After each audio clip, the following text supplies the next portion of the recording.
Since our founding, Georgetown has been deeply committed to the dissemination of ideas and the creation of new knowledge. This work takes place in our classrooms, our lecture halls, our laboratories, and through discourse like today's on climate policy. This is an area in which Georgetown is deeply engaged through our work in climate research and policy, environmental scholarship, and sustainability initiatives. Just last year, we launched the Georgetown Environment Initiative as a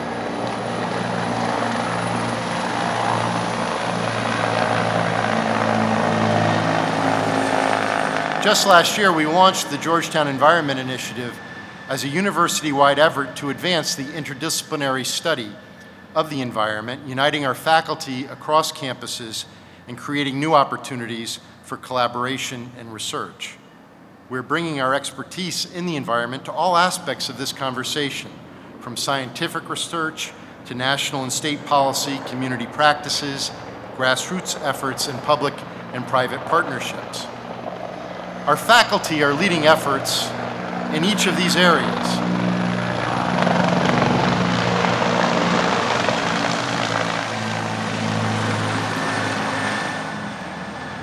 Our faculty are leading efforts in each of these areas, including, for example, Vicky Arroyo, who leads the Georgetown Climate Center. The nonpartisan GCC seeks to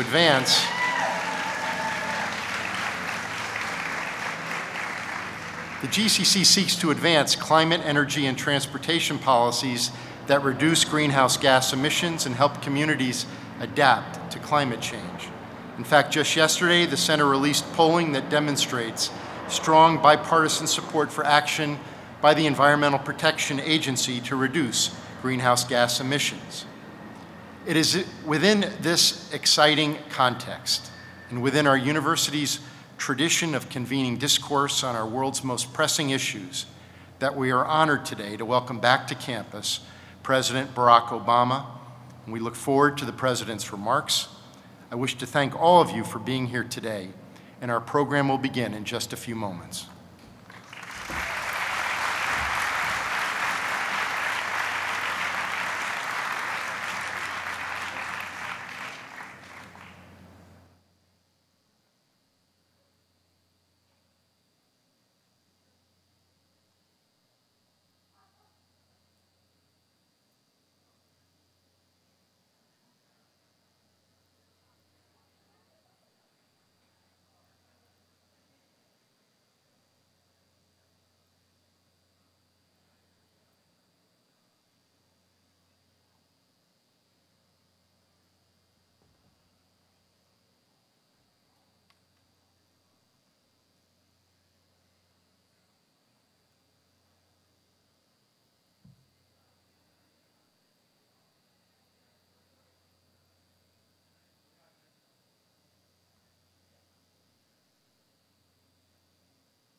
chapel. Please stay hydrated. There's still a few minutes before the program.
Take your seats. The program will begin shortly.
Ladies and gentlemen, the President of the United States.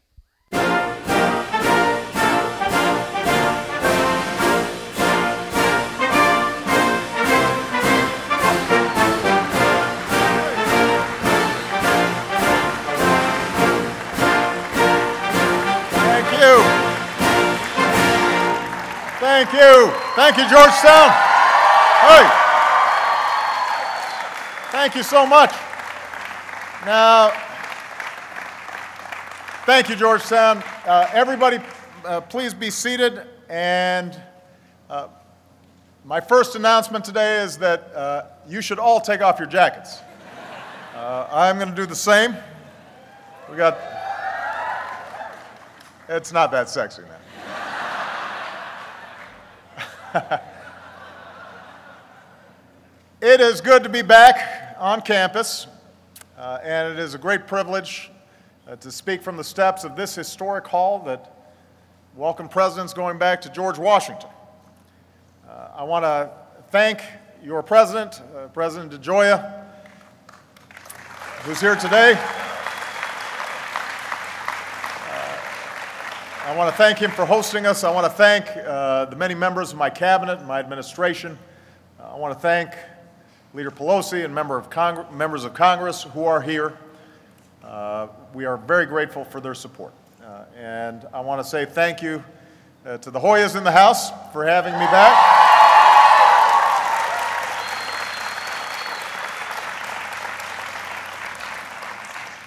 You know, it was important for me to speak directly to your generation, because the decisions that we make now and in the years ahead will have a profound impact on the world that all of you inherit. You know, on Christmas Eve, 1968, the astronauts of Apollo 8 did a live broadcast from lunar orbit. So Frank Borman, Jim Lovell, William Anders, the first humans to orbit the moon, described what they saw, and they read scripture from the book of Genesis to the rest of us back here. And later that night, they took a photo that would change the way we see and think about our world. It was an image of Earth. Beautiful, breathtaking. A glowing marble of blue oceans and green forests and brown mountains, brushed with white clouds rising over the surface of the moon. And while the sight of our planet from space might seem routine today, imagine what it looked like to those of us seeing our home our planet for the first time. Imagine what it looked like to children like me. Even the astronauts were amazed. It makes you realize, Lovell would say, just what you have back there on Earth. And around the same time we began exploring space, scientists were studying changes taking place in the Earth's atmosphere. Now, scientists had known since the 1800s that greenhouse gases like carbon dioxide trap heat, and that burning fossil fuels release those gases into the air. That wasn't news. But in the late 1950s, the National Weather Service began measuring the levels of carbon dioxide in our atmosphere, with the worry that rising levels might someday disrupt the fragile balance that makes our planet so hospitable. And what they found, year after year, is that the levels of carbon pollution in our atmosphere have increased dramatically.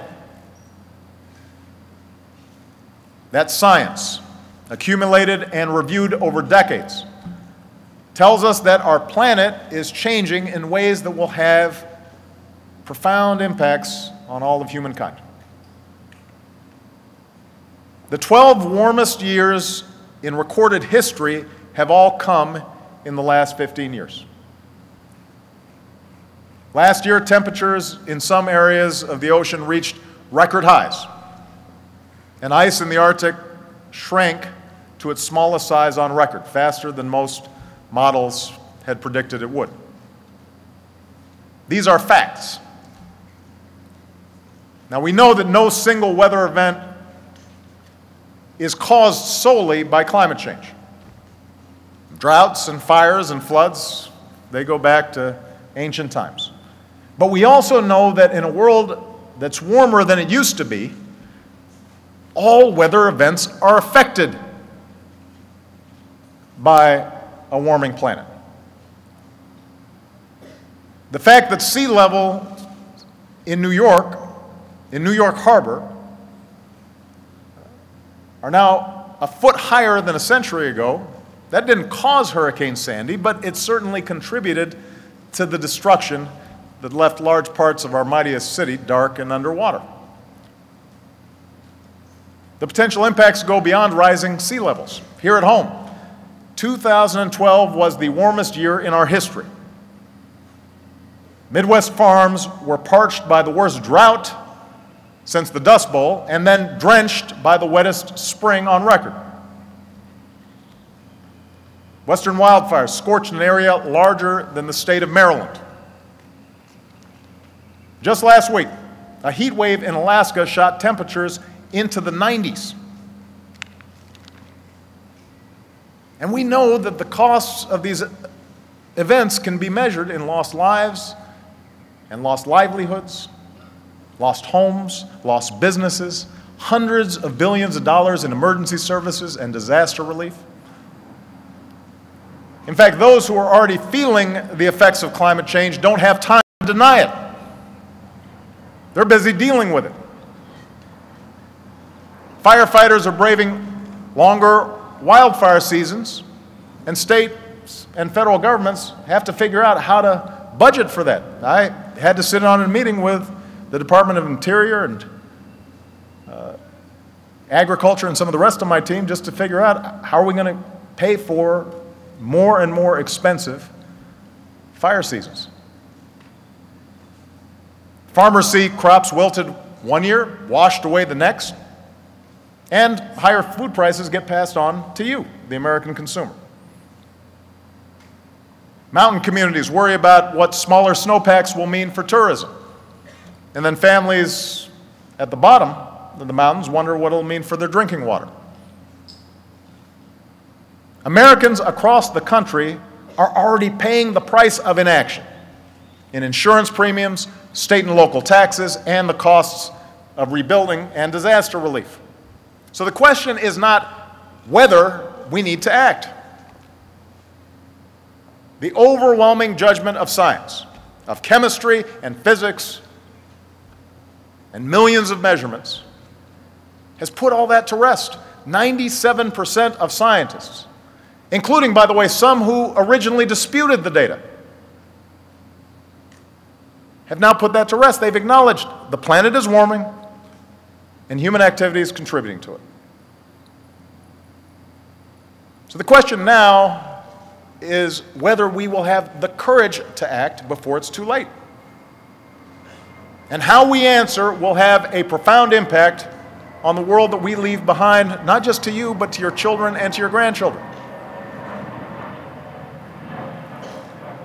As a president, as a father, and as an American, I'm here to say we need to act.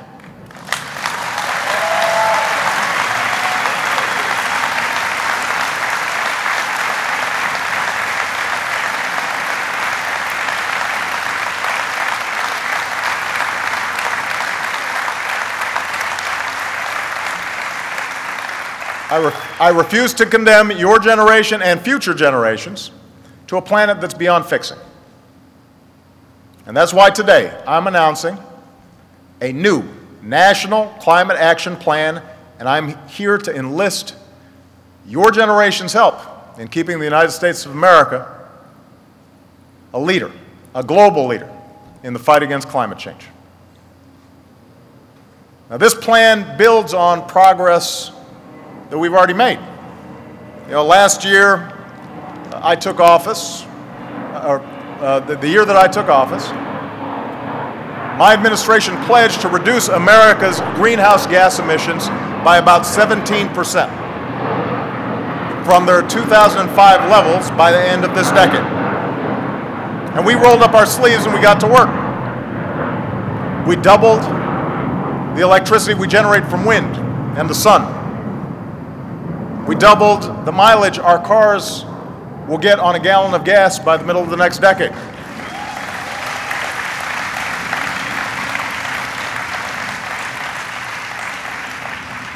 Here at Georgetown, I unveiled my strategy for a secure energy future. And thanks to the ingenuity of our businesses, we're starting to produce much more of our own energy.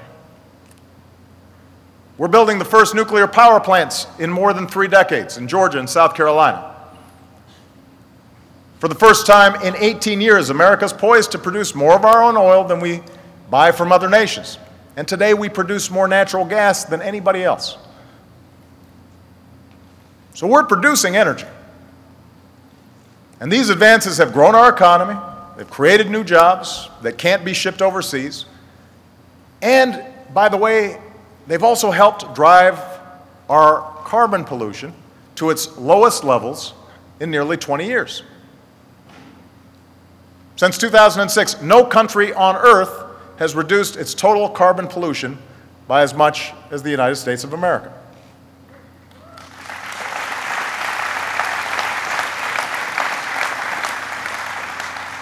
So it's a good start. But the reason we're all here in the heat today is because we know we've got more to do. In my State of the Union address, I urged Congress to come up with a bipartisan, market-based solution to climate change, like the one that Republican and Democratic senators worked on together a few years ago. And I still want to see that happen. I'm willing to work with anyone to make that happen. But this is a challenge that does not pause for partisan gridlock. It demands our attention now. And this is my plan to meet it. A plan to cut carbon pollution, a plan to protect our country from the impacts of climate change, and a plan to lead the world in a coordinated assault on a changing climate.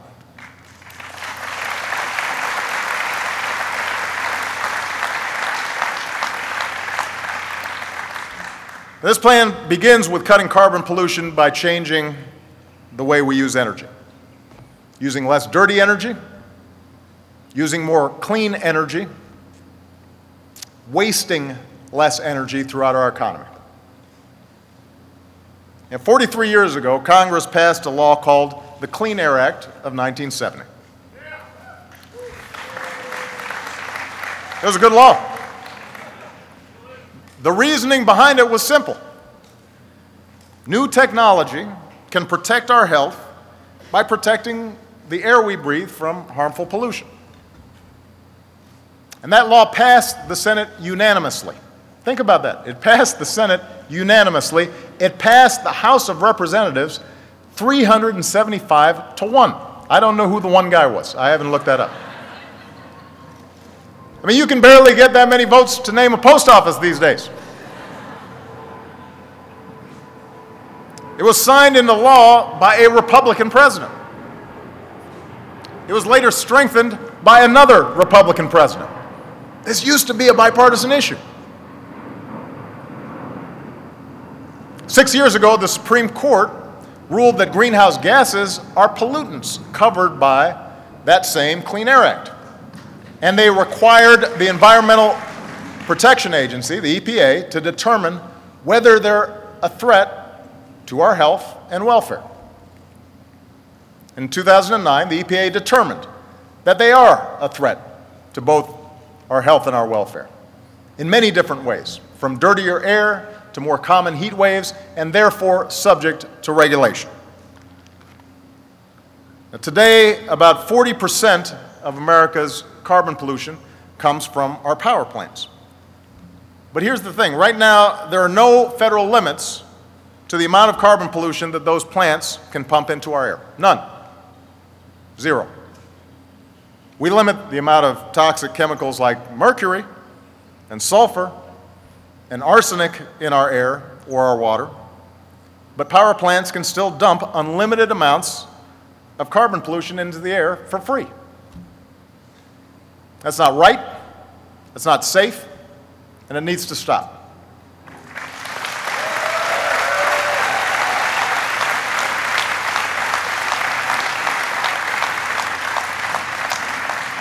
So today, for the sake of our children and the health and safety of all Americans, I'm directing the Environmental Protection Agency to put an end to the limitless dumping of carbon pollution from our power plants and complete new pollution standards for both new and existing power plants.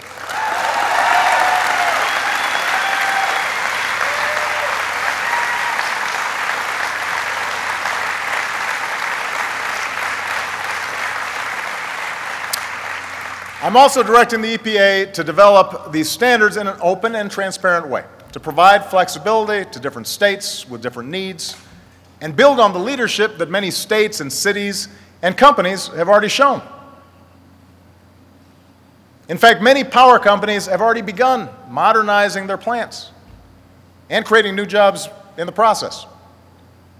Others have shifted to burning cleaner natural gas instead of dirtier fuel sources. Nearly a dozen states have already implemented or are implementing their own market-based programs to reduce carbon pollution. More than 25 have set energy efficiency targets. More than 35 have set renewable energy targets. Over 1,000 mayors have signed agreements to cut carbon pollution. So the idea of setting higher pollution standards for our power plants is not new. It's just time for Washington to catch up with the rest of the country, and that's what we intend to do.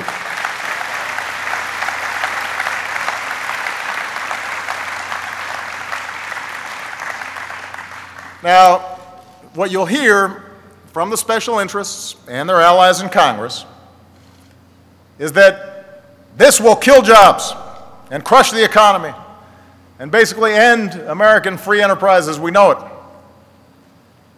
And the reason I know you'll hear those things is because that's what they've said every time America sets clear rules and better standards for our air and our water and our children's health. And every time they've been wrong. For example, in 1970, when we decided through the Clean Air Act to do something about the smog that was choking our cities, and by the way, most young people here aren't old enough to remember what it was like, but when I was going to school in 1979, 1980 in Los Angeles, there were days where folks couldn't go outside. And the sunsets were spectacular because of all the pollution in the air. But at the time when we passed the Clean Air Act to try to get rid of some of this smog, some of the same doomsayers were saying new pollution standards will decimate the auto industry. Guess what? Didn't happen. Our air got cleaner. In 1990, when we decided to do something about acid rain, they said our electricity bills would go up, the lights would go off, businesses around the country would suffer, I quote, a quiet death. None of it happened, except we cut acid rain dramatically. See, the problem with all these tired excuses for inaction is that it suggests a fundamental lack of faith in American business and American ingenuity.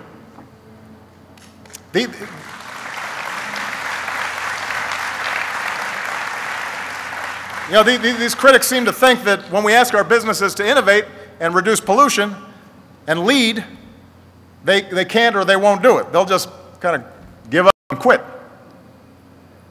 But in America, we know that's not true. Look at our history. When we restricted cancer-causing chemicals in plastics and leaded fuel in our cars, it didn't end the plastics industry or the oil industry. American chemists came up with better substitutes. When we phased out CFCs, the gases that were depleting the ozone layer, it didn't kill off refrigerators or air conditioners or deodorant. American workers and businesses figured out how to do it better without harming the environment as much. The fuel standards that we put in place just a few years ago didn't cripple automakers. The American auto industry retooled, and today our automakers are selling the best cars in the world at a faster rate than they have in 5 years, with more hybrid, more plug-in, more fuel-efficient cars for everybody to choose from. So the point is, if you look at our history, don't bet against American industry, don't bet against American workers. Don't tell folks that we have to choose between the health of our children or the health of our economy. The old rules may say we can't protect our environment and promote economic growth at the same time, but in America, we've always used new technologies. We've used science, we've used research and development and discovery to make the old rules obsolete. Today, we use more clean energy, more renewables and natural gas, which is supporting hundreds of thousands of good jobs. We waste less energy, which saves you money at the pump and in your pocketbooks. And guess what? Our economy is 60% bigger than it was 20 years ago, while our carbon emissions are roughly back to where they were 20 years ago. So obviously, we can figure this out. It's not an either or, it's a both and. We've got to look after our children, we have to look after our future, and we have to grow the economy and create jobs. We can do all of that as long as we don't fear the future, instead we seize it.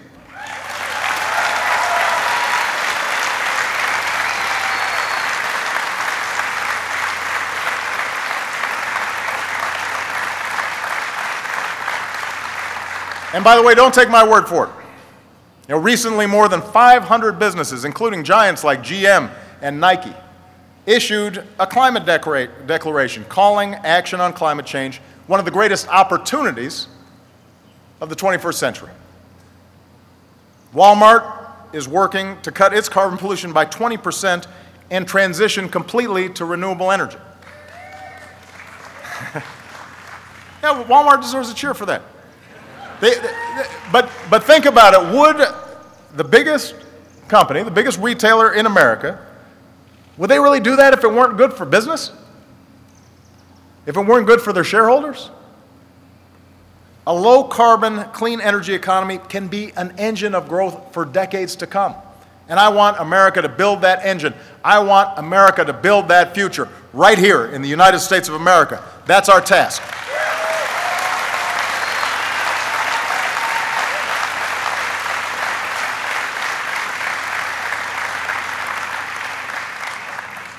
Now, one thing I want to make sure everybody understands, this does not mean that we're going to suddenly stop producing fossil fuels.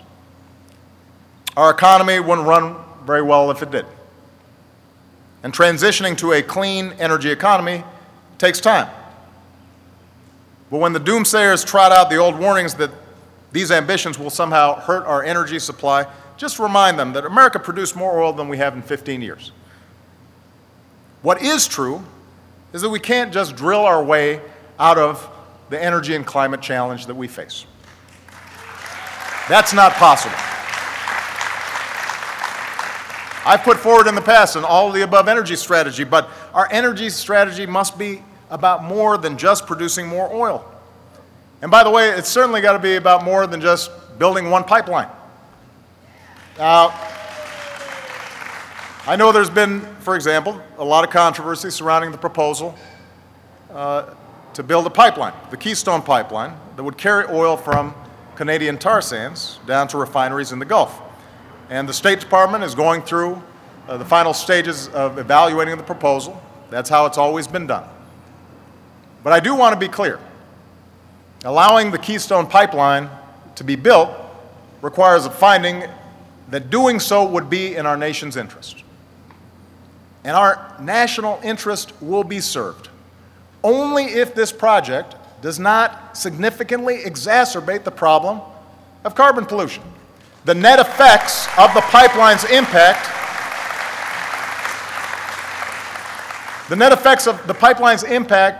on our climate will be absolutely critical to determining whether this project is allowed to go forward. It's relevant. Now, even as we're producing more domestic oil, we're also producing more cleaner burning natural gas than any other country on earth. And again, sometimes there are disputes about natural gas, but let me say this. We should strengthen our position as the top natural gas producer because in the medium term at least, it not only can provide safe, cheap power, but it can also help reduce our carbon emissions. Federally supported technology has helped our businesses drill more effectively and extract more gas. And now we'll keep working with the industry to make drilling safer and cleaner, to make sure that we're not seeing methane emissions, and to put people to work, modernizing our natural gas infrastructure so that we can power more homes and businesses with cleaner energy. The bottom line is natural gas is creating jobs. It's lowering many families' heat and power bills. And it's the transition fuel that can power our economy with less carbon pollution, even as our businesses work to develop and then deploy more of the technology required for the even cleaner energy economy of the future. And that brings me to the second way that we're going to reduce carbon pollution, by using more clean energy. Over the past 4 years, we've doubled the electricity that we generate from zero carbon wind and solar power.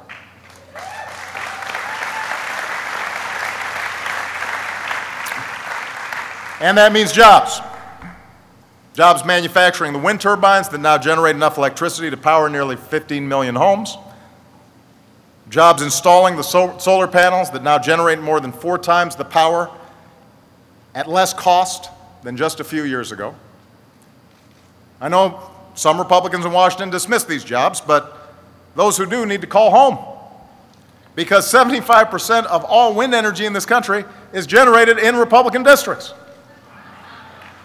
And that may explain why last year Republican governors in Kansas and Oklahoma and Iowa, by the way, a state that harnesses almost 25% of its electricity from the wind, helped us in the fight to extend tax credits for wind energy manufacturers and producers.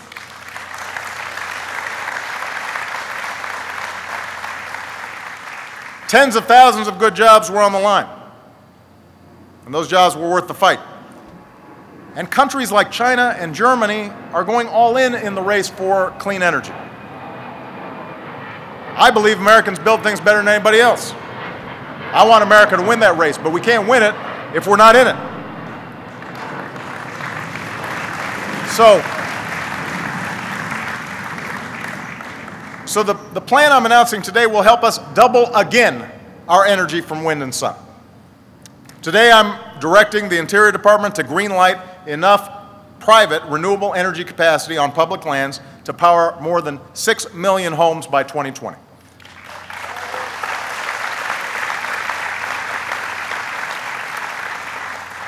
The Department of Defense, the biggest energy consumer in America, will install 3 gigawatts of renewable power on its bases, generating about the same amount of electricity each year as you'd get from burning 3 million tons of coal.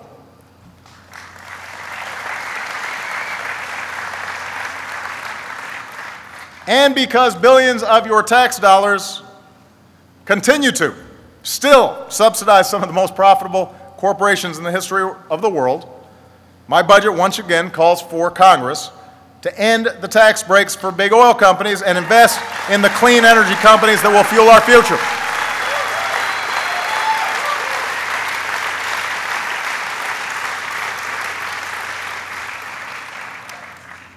Now, the third way to reduce carbon pollution is to waste less energy in our cars, our homes, our businesses.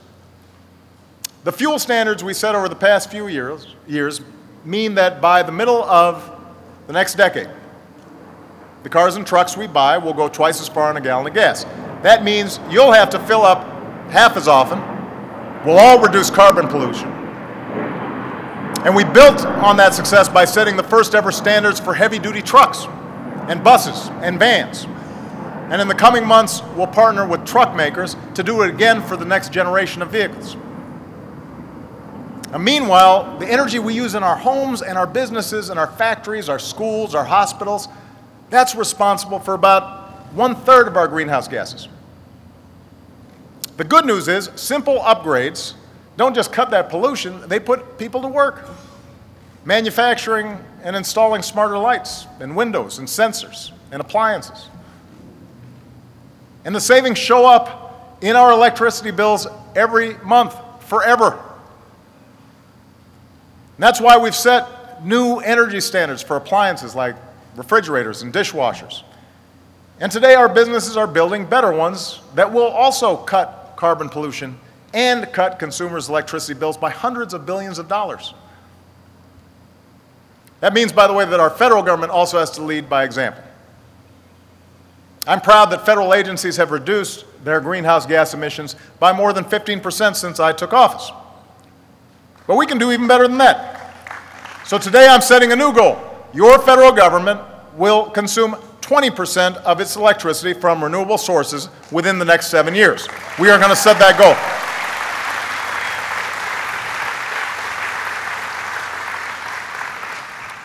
We'll also encourage private capital to get off the sidelines and get into these energy-saving investments.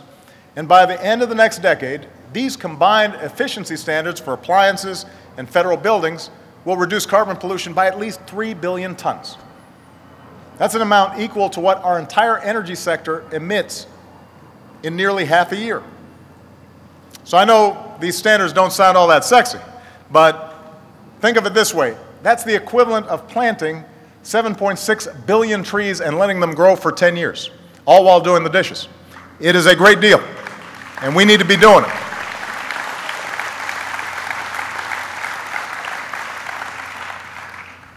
So using less dirty energy, transitioning to cleaner sources of energy, wasting less energy through our economy is where we need to go. And this plan will get us there faster. But I want to be honest, this will not get us there overnight. The hard truth is, carbon pollution has built up in our atmosphere for decades now. And even if we Americans do our part, the planet will slowly keep warming for some time to come. The seas will slowly keep rising. And storms will get more severe, based on the science. It's like tapping the brakes of a car before you come to a complete stop and then can shift into reverse. It's going to take time for carbon emissions to stabilize.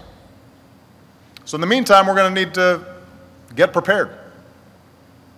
And that's why this plan will also protect critical sectors of our economy and prepare the United States for the impacts of climate change that we cannot avoid. States and cities across the country are already taking it upon themselves to get ready. Miami Beach is hardening its water supply against seeping salt water. We're partnering with the state of Florida to restore Florida's natural clean water delivery system, the Everglades.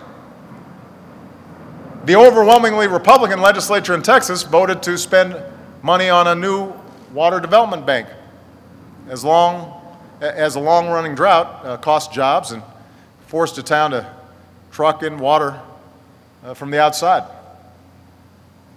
New York City is fortifying its 520 miles of coastline as an insurance policy against more frequent and costly storms.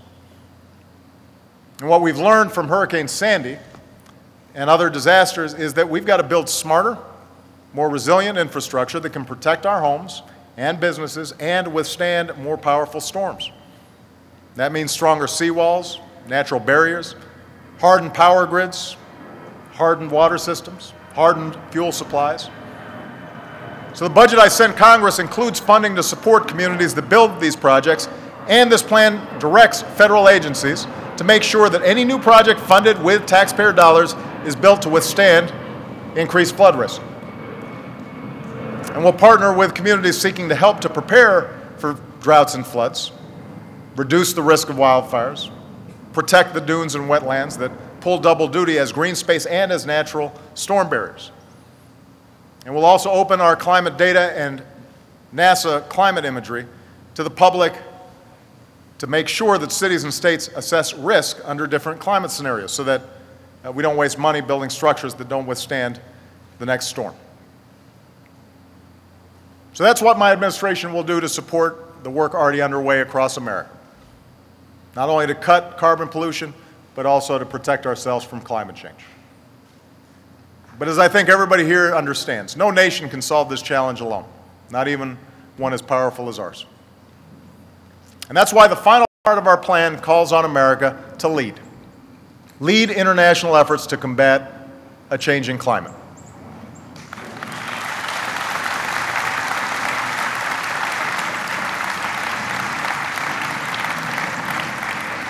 And make no mistake, the world still looks to America to lead. You know, when I spoke to young people in Turkey a few years ago, the first question I got wasn't about the challenges that part of the world faces. It was about the climate challenge that we all face and America's role in addressing it. And it was a fair question. Because as the world's largest economy and second largest carbon emitter, as a country with unsurpassed ability to drive innovation and scientific breakthroughs, as the country that people around the world continue to look to in times of crisis, we've got a vital role to play. We can't stand on the sidelines. We've got a unique responsibility. And the steps that I've outlined today prove that we're willing to meet that responsibility. But while America's carbon pollution fell last year, global carbon pollution rose to a record high. That's a problem. Developing countries are using more and more energy, and tens of millions of people entering a global middle class naturally want to buy cars and air conditioners of their own, just like us. Can't blame them for that. And when you have conversations with poor countries, they'll say, well, you went through these stages of development, why can't we? But what we also have to recognize is these same countries are also more vulnerable to the effects of climate change than we are. They don't just have as much to lose, they probably have more to lose. Developing nations with some of the fastest rising levels of carbon pollution are going to have to take action to meet this challenge alongside us. They're watching what we do, but we've got to make sure that they're stepping up to the plate as well. We compete for business with them, but we also share a planet. And we have to all shoulder the responsibility for keeping the planet habitable, or we're going to suffer the consequences together. So to help more countries transitioning to cleaner sources of energy and to help them do it faster, we're going to partner with our private sector to apply private sector technological know-how in countries that transition to natural gas. We've mobilized billions of dollars in private capital for clean energy projects around the world. Today, I'm calling for an end of public financing for new coal plants overseas, unless they deploy carbon capture technologies, or there's no other viable way for the poorest countries to generate electricity. And I urge other countries to join this effort. And I'm directing my administration to launch negotiations toward global free trade in environmental goods and services, including clean energy technology, to help more countries skip past the dirty phase of development and join a global low-carbon economy. They don't have to repeat all the same mistakes that we make.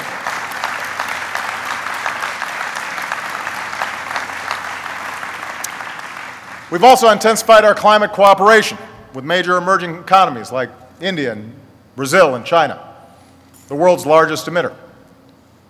So, for example, earlier this month, President Xi of China and I reached an important agreement to jointly phase down our production and consumption of dangerous hydrofluorocarbons. And we intend to take more steps together in the months to come. It will make a difference.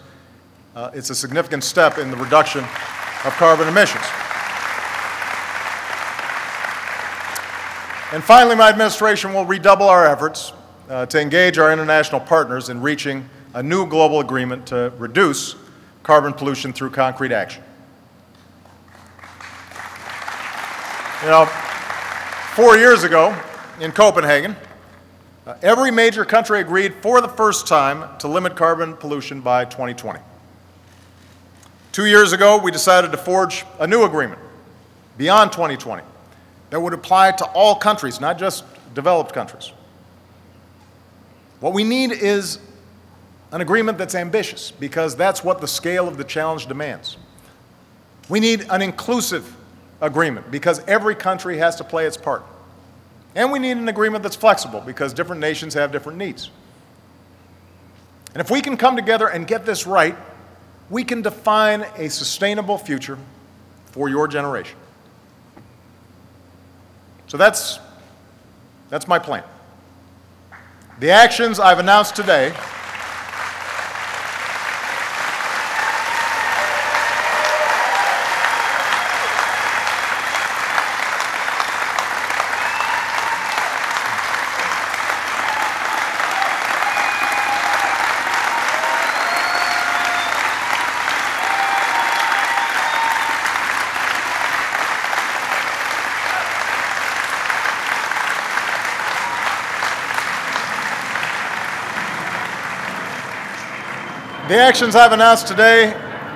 should send a strong signal to the world that America intends to take bold action to reduce carbon pollution. We will continue to lead by the power of our example, because that's what the United States of America has always done. I am convinced this is the fight America can and will lead in the 21st century, and I'm convinced this is a fight that America must lead. But it will require all of us to do our part. We'll need scientists to design new fuels. And we'll need farmers to grow new fuels. We'll need engineers to devise new technologies. And we'll need businesses to make and sell those technologies. We'll need workers to operate assembly lines that hum with high-tech, zero-carbon components. But we'll also need builders to hammer into place the foundations for a new clean energy era. We're going to need to give special care to people and communities that are unsettled by this transition, not just here in the United States, but around the world. And those of us in positions of responsibility, we'll need to be less concerned with the judgment of special interests and well-connected donors, and more concerned with the judgment of posterity.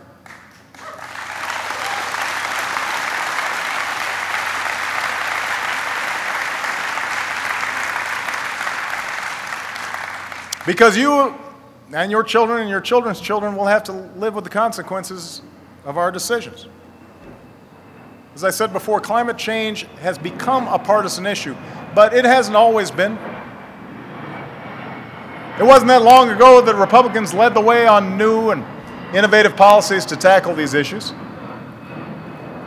Richard Nixon opened the EPA. George H.W. Bush declared, first U.S. president, to declare human activities are changing the atmosphere in unexpected and unprecedented ways. Someone who never shies away from a challenge, John McCain, introduced a market-based cap-and-trade bill to slow carbon pollution. The woman that I've chosen to head up the EPA, Gina McCarthy, she's terrific.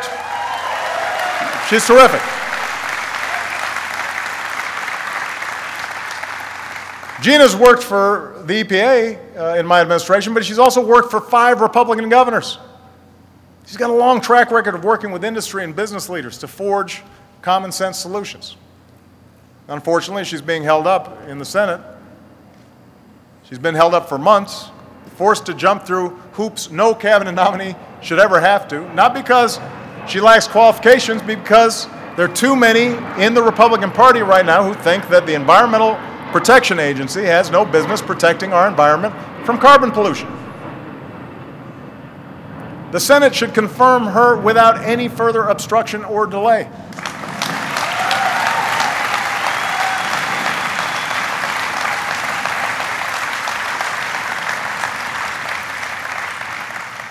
But more broadly, we've got to move beyond partisan politics on this issue.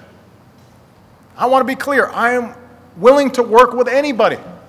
Republicans, Democrats, Independents, Libertarians, Greens, anybody to combat this threat on behalf of our kids. I'm open to all sorts of new ideas, maybe better ideas, to make sure that we deal with climate change in a way that promotes jobs and growth. Nobody has a monopoly on what is a very hard problem, but I don't have much patience for anyone who denies that this challenge is real. We don't have time for a meeting of the Flat Earth Society.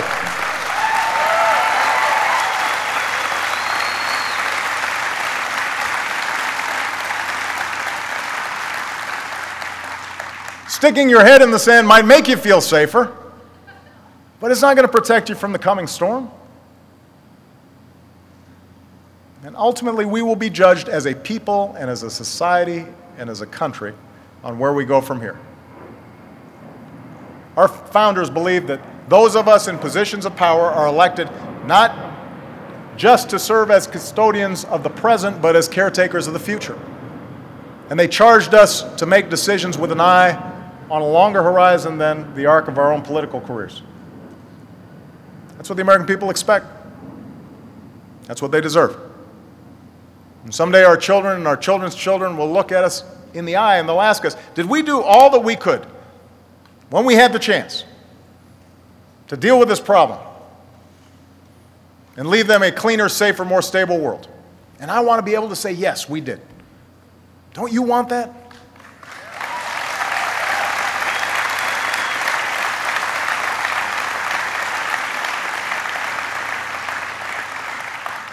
Americans are not a people who look backwards. We're a people who look forward. We're not a people who fear what the future holds. We shape it.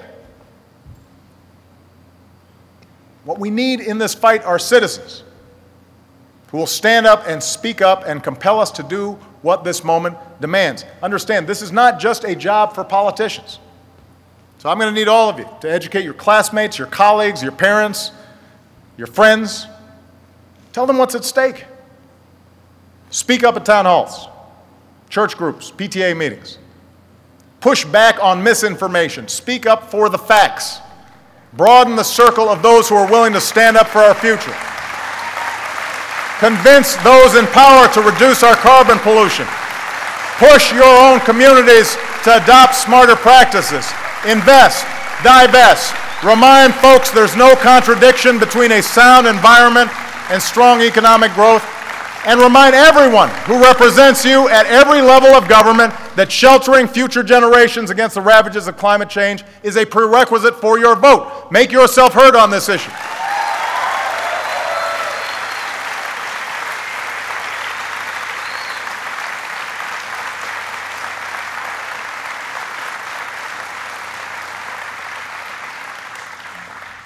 I understand the politics will be tough. The challenge we must accept will not reward us with a clear moment of victory. There's no gathering army to defeat. There's no peace treaty to sign. When President Kennedy said we'd go to the moon within the decade, we knew we'd build a spaceship and we'd meet the goal. Our progress here will be measured differently. In crises averted, in a planet preserved. But can we imagine a more worthy goal? For while we may not live to see the full realization of our ambition, we will have the satisfaction of knowing that the world we leave to our children will be better off for what we did. It makes you realize, that astronaut said all those years ago, just what you have back there on Earth. And that image in the photograph, that bright blue ball rising over the moon's surface, containing everything we hold dear, the laughter of children, a quiet sunset, all the hopes and dreams of posterity, that's what's at stake. That's what we're fighting for. And if we remember that, I'm absolutely sure we'll succeed. So thank you. God bless you. God bless the United States of America.